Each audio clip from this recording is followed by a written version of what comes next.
Estamos de volta com o Pan News, ao vivo para todo o Brasil, 10 horas em ponto. E o Senado aprovou a nova lei de falências para agilizar os processos de recuperação judicial no país. A proposta prevê novas regras para a renegociação de dívidas, a fim de evitar que empresas fechem as portas e decretem falência. Como já foi aprovado pela Câmara dos Deputados, o texto segue agora para a sanção do presidente Jair Bolsonaro. Sobre esse assunto, nós vamos falar agora com o advogado Ricardo Siqueira, que está aqui conosco já na ponta da linha.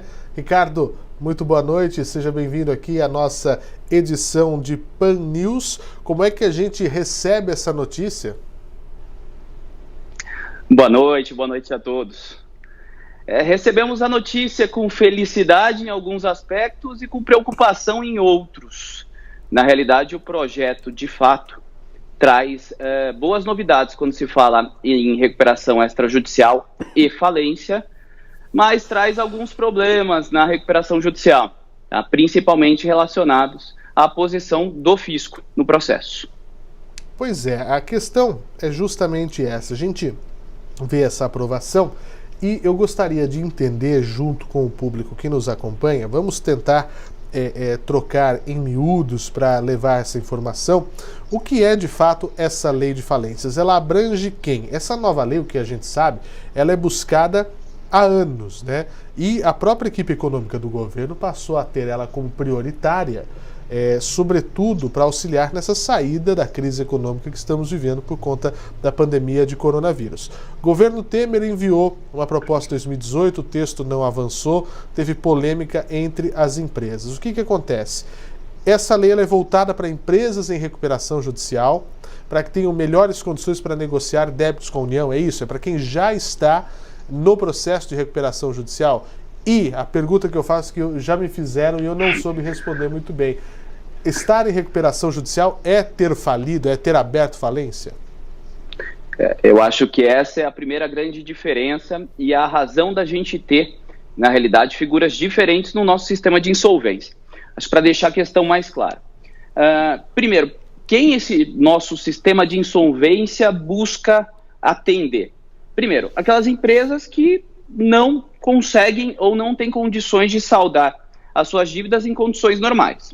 Aquelas empresas que não conseguem saldar a sua dívida no curto prazo, mas que são empresas viáveis ao longo do tempo, ou seja, que têm uma possibilidade de recuperação de fato, devem se socorrer de duas figuras: ou da recuperação judicial, que é uma recuperação que tem uma intervenção quase que completa do Poder Judiciário, ou da recuperação extrajudicial, tá? Que permite a negociação fora do ambiente judicial, mas que depois é submetida à homologação do juiz.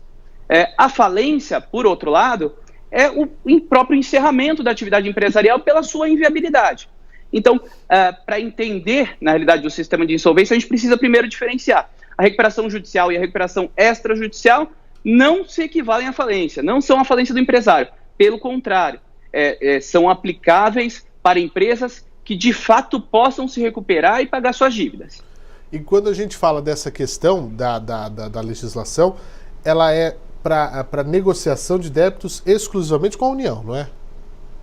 Pelo contrário, na realidade, quando se fala em recuperação judicial e recuperação extrajudicial, você na realidade parte da premissa de que a negociação mais importante para a viabilidade imediata da empresa é com seus fornecedores, com seus credores. Não se deve tirar o fisco de foco, não é que não se deva negociar o fisco, mas a lei de recuperação judicial foi idealizada para a negociação de dívidas trabalhistas, de dívidas quirografárias, que são aquelas dívidas que não têm garantia, e dívidas de credores com garantia, desde que submetidos ao procedimento. Então, o fisco, ele não era contemplado na lei anterior. Na realidade, o que havia na lei anterior era um dispositivo de que o fisco poderia conceder parcelamento. E por que ele não era contemplado? Porque, na realidade, o fisco, ele, infelizmente, no nosso sistema nacional, ele não quer se submeter a condições de negociação que não sejam aquelas dispostas em lei. Ou seja, falta criatividade ao fisco para negociar suas dívidas ou para permitir que se negocie suas dívidas, e por isso, na realidade, esse débito nunca se submeteu à recuperação judicial. Ele acaba sendo engessado em condições enfim, ou condições de parcelamento ordinário, ou às vezes em condições de parcelamento extraordinário. O que a nova lei trouxe? A nova lei trouxe, na realidade, condições mais bem definidas com relação a esse parcelamento, ou seja, o fisco continua não se submetendo à recuperação judicial, mas o eventual descumprimento de um parcelamento tributário que passou também a ser direcionado por essa lei, hoje pode provocar a falência da empresa. Então, o fisco tem uma posição que pode ser resumida da seguinte forma: o fisco não quer participar das mesmas condições que os demais credores, mas ele quer poder, eventualmente, decretar a quebra de uma empresa na condição dos demais credores. É essa crítica que se faz às mudanças que foram realizadas. Não são só mudanças negativas, existem muitas mudanças positivas na lei. E aí, para se destacar, obviamente, a questão da suspensão das ações e execuções. Quando você ingressa com um processo de recuperação judicial, é muito comum, ou melhor, antes de ingressar com o processo de recuperação judicial, que os credores passem a uma corrida desenfreada para receber seus créditos. O que a recuperação judicial faz, basicamente, é falar: olha, gente, espera, vocês agora têm que se submeter a um único processo, e neste processo vocês terão suas dívidas negociadas de forma igual para credores de cada classe. Tá? Então você consegue, com isso, organizar, na realidade, esse ambiente de crise que a empresa está vivendo, fazendo com que, ao mesmo tempo, ela consiga pagar as suas dívidas e se tornar viável. Então, falando das modificações positivas da lei, o que se pode trazer de modificação positiva com relação à recuperação judicial é que alguns procedimentos que eram mais burocráticos, por exemplo, a assembleia de credores, quando se reúnem os credores para deliberar sobre plano de pagamento e etc., ela acabou tendo uma burocracia suavizada. Você pode substituir a assembleia por outros mecanismos. Por outro lado, a exigência de documentação para comprovar a viabilidade da empresa, e não só para comprovar a viabilidade da empresa, mas somente para se submeter ao processo de recuperação judicial, ficou mais difícil. Então, o que basicamente o projeto incentiva, na realidade, ele acaba incentivando empresas a não se socorrer da recuperação judicial, a se socorrer preferencialmente de recuperação extrajudicial, que teve o requisito suavizado, ou empurrando-as diretamente para a falência. Então, o projeto... Acho que tivemos um pequeno problema aqui com a conexão do Ricardo. A gente vai já daqui a pouquinho colocá-lo novamente aqui para continuar a falar sobre essa questão da lei de falências, né, que o Senado acabou aprovando. Né? O projeto prevê, inclusive, que as empresas de recuperação judicial tenham condições melhores para negociar os débitos com a União, como ele já havia vindo falar, com parcelamento em até 120 meses, né? Ou seja, um prazo de 10 anos, sendo que hoje, antes dessa nova lei aprovada, o prazo máximo era de 7 anos. Enquanto a gente reconecta com o Ricardo, nós vamos a Brasília, voltamos a falar do Centro do Poder com o repórter Antônio Maldonado.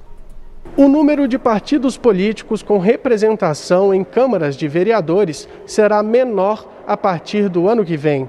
Isso graças ao fim das coligações, que desde essas eleições não são mais permitidas. Atualmente, o Brasil tem 33 partidos registrados, entre direita e esquerda, situação e oposição, grandes e nanicos. E as câmaras municipais, tradicionalmente, refletem essa variedade. Nas cidades com até 5 mil habitantes, por exemplo, em média 5 partidos elegeram vereadores em 2016. Agora, são menos de 4. Nos municípios que têm entre 5 e 50 mil habitantes, o número médio de partidos representados no Legislativo caiu de 6 para 4. Já nas cidades maiores, onde vivem 70% dos brasileiros, o número de legendas com cadeiras nas câmaras municipais não variou muito. Isso porque, nesses grandes centros, as coligações nunca foram tão fortes quanto no interior, pelo menos no que diz respeito à disputa pelo cargo de vereador. Além do fim das coligações, onde os partidos grandes ajudavam os pequenos a conquistar vagas, as restrições para acesso ao fundo partidário e a propaganda gratuita no rádio e na televisão também contribuíram para esta mudança de cenário. 9 partidos, como a Rede e o PRTB do vice-presidente Hamilton Mourão, não alcançaram os critérios necessários para ter acesso a esses benefícios e, consequentemente, perderam força na eleição municipal. Por outro lado, a redução do número de partidos com representação nas câmaras municipais produziu um efeito colateral. Em 14 cidades do país, todos os vereadores serão do mesmo partido, sendo em 12 delas da mesma legenda do prefeito. De Brasília, Antônio Maldonado. Obrigado, Maldonado, pelas informações. E agora nós já retomamos aqui o contato com o Ricardo Siqueira, advogado que fala aqui conosco ao vivo em Pan News. Vamos retomar a nossa linha de raciocínio, Ricardo, onde você estava explicando para a gente essa situação. Eu tenho uma outra pergunta, né? Se você quiser retomar a sua linha de raciocínio, fique à vontade. Não, fica à vontade, vamos lá. Você falou dessa questão aí de uma espécie de separação de processos, né, onde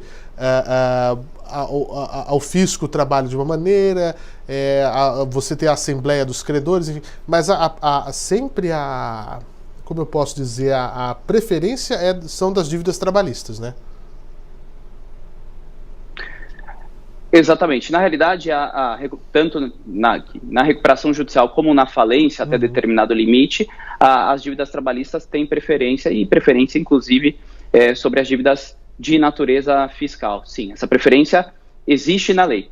O que acontece é que o fisco, por não se submeter à recuperação judicial, acaba, em alguns casos, conseguindo executar a sua dívida antes da dívida trabalhista que está na recuperação judicial. Então, uma crítica que se faz ao fisco não participar do processo de recuperação judicial é justamente essa. Na realidade, a crítica que se faz a esse novo projeto é de que o fisco ele adotou uma posição de, primeiro, ele pode influenciar no processo negativamente, ao mesmo tempo em que ele não participa das mesmas condições de pagamento do que os demais credores. Então, a posição do fisco acabou sendo muito privilegiada nesse projeto, não à toa houve estímulo do Ministério da Economia justamente para a sua aprovação, e na recuperação judicial nós ganhamos condições piores para efeito de negociação da dívida tributária do que as que vinham sendo praticadas. Na realidade, havia uma suspensão, pelo menos ainda determinada judicialmente, das dívidas de natureza tributária, e a tendência é que agora você efetivamente tenha que apresentar certidão negativa de débito e firmar parcelamentos tributários, às vezes de uma forma muito precoce. Por exemplo, eu preciso pagar minha dívida trabalhista, mas eu acabo tendo que ser obrigado a enfrentar a dívida tributária, às vezes antes da trabalhista, para não quebrar. Então, basicamente, é essa inversão que a gente critica, tá? Também envolve essa mudança da lei a questão de empréstimos para essas companhias, né, que não tem normas previstas nessa legislação atual, né? Novos financiamentos vão ter preferência de pagamento entre os créditos que foram contraídos durante o processo de recuperação judicial, é isso? Na realidade, essa é uma mudança positiva da lei, porque, de fato, havia dúvidas com relação à possibilidade daqueles credores que aportavam dinheiro e uma empresa em recuperação judicial pudessem eventualmente não receber seus valores. Então a lei deixa isso mais claro, permite que se financie uma empresa em recuperação judicial de uma forma muito mais segura, inclusive por meio de aportes de capital. Então eu posso eventualmente virar até um acionista de uma empresa em recuperação judicial e não ser responsabilizado necessariamente pelo débito dela.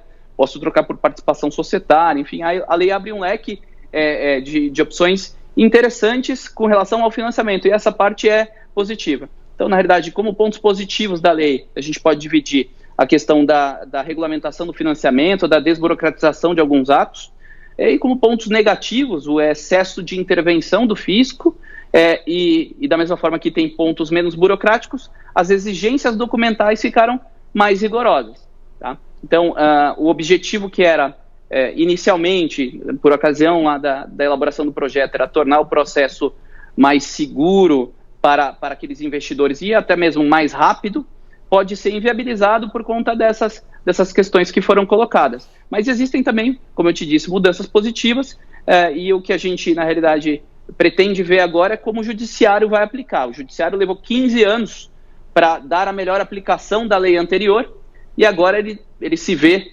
com o desafio de aplicar essa nova lei, que com certeza também terá uma série de interpretações. Muito bem, e tem uma questão também que o devedor vai poder usar os bens pessoais como garantia desde que o juiz aprove isso? Exatamente. Ele pode, por ocasião do plano de recuperação judicial, apresentar bens próprios em garantia.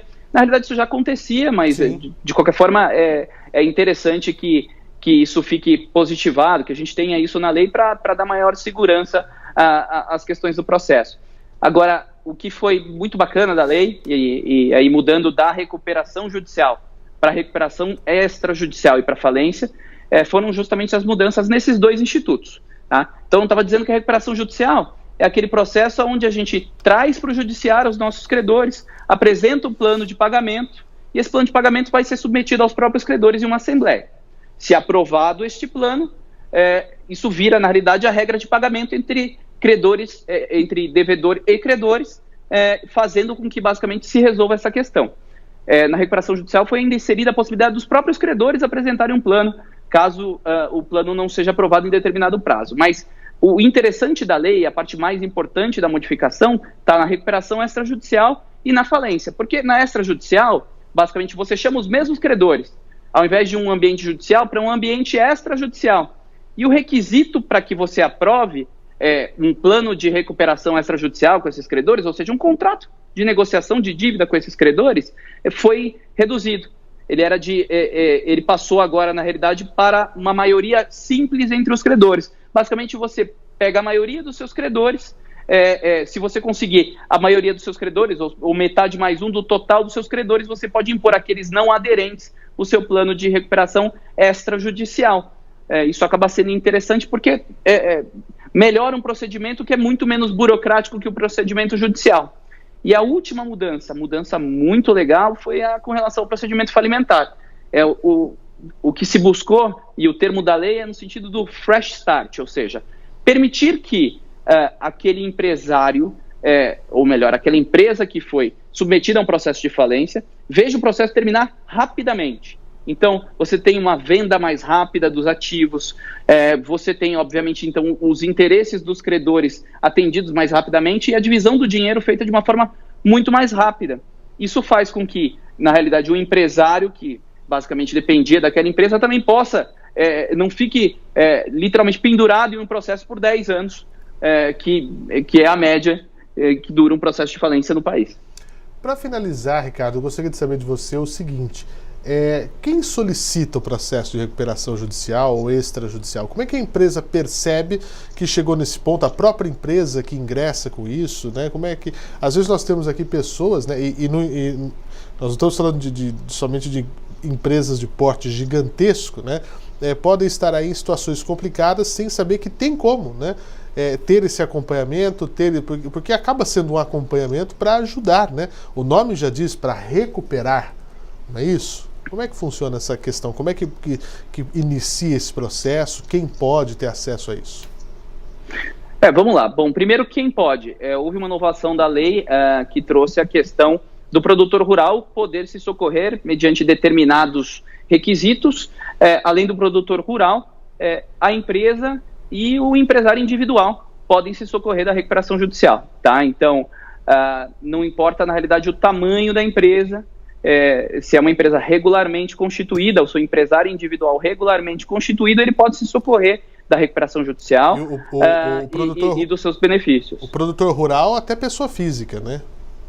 Isso. Na realidade, a lei piorou um pouco a condição do produtor rural. Isso também é negativo, mas basicamente permite ao produtor rural que se socorra da recuperação judicial até determinado limite. Tá? Essa é uma questão que o judiciário vai ter que enfrentar, porque o judiciário vinha admitindo que o produtor rural, independente do limite, pudesse participar. Então, há uma divergência aí entre quem vem, na realidade, estudando a lei, então a gente espera que isso seja resolvido pelo judiciário logo. Mas sim, o produtor rural, pela lei, pessoa física, pode participar ou pode pleitear uma recuperação judicial. Aquelas microempresas, empresas de pequeno porte também, inclusive com um plano de recuperação judicial dito especial, tá? Então ele pode se socorrer também de uma modalidade diferente. Então, na realidade, eu diria que com o aperfeiçoamento do sistema, principalmente com relação à recuperação extrajudicial, hoje você tem, na realidade, recuperação para todos os bolsos ou seja, é factível que empresas, às vezes, que não tenham uma pujança ou que não tenham, na realidade, um tamanho tão grande, possam se socorrer também da recuperação judicial ou da recuperação extrajudicial. Na realidade, ela pode optar aí para algumas medidas. E quem deve recorrer para dar início a esse processo? Bom, para se ingressar com o processo de recuperação judicial, basicamente, você vai precisar procurar um advogado especializado na área, um escritório especializado na área, e quem pode pedir, na verdade, aí, basicamente é quem... A gente pensa às vezes, mas o credor pode pedir a minha recuperação judicial? Não, na realidade, o devedor é que tem que pedir a recuperação judicial, comprovar que está em situação de insolvência, ou seja, que não tem como saldar suas dívidas no curto prazo. A partir disso, ele apresenta uma série de documentos fiscais, documentos e informações relevantes para que todos possam conhecer as razões dele estar enfrentando aquela crise e o que ele se propõe a fazer para superá-las. E a partir disso, você tem a instauração do processo especificamente de recuperação judicial. Muito bem, nós conversamos aqui com o Ricardo Siqueira, que é advogado, falou para a gente aqui o que está acontecendo nessa nova lei de falências que foi aprovada pelo Senado com pontos positivos e negativos. Gostei porque o Ricardo não faz, né, a distinção, o que é legal a gente comenta, o que também não ficou legal a gente comenta, porque não existe nada perfeito, obviamente, a gente sabe disso, mas que seja eficaz, né, que seja usual e que as empresas, e nos casos que nós dissemos aqui, além das empresas, consigam se restabelecer. Não é isso, Ricardo? Muito obrigado pela sua participação. Exatamente, agradeço muito a participação e basicamente o que todos nós buscamos é um sistema de insolvência mais eficiente, fazendo com que todos possam se recuperar e que a gente veja cada vez mais empresas funcionando, empregando e gerando basicamente a sua função social. É isso, muito obrigado, meu caro, um grande abraço a você, volte sempre aqui na Jovem Pan. Obrigado, um abraço. Muito bem, agora são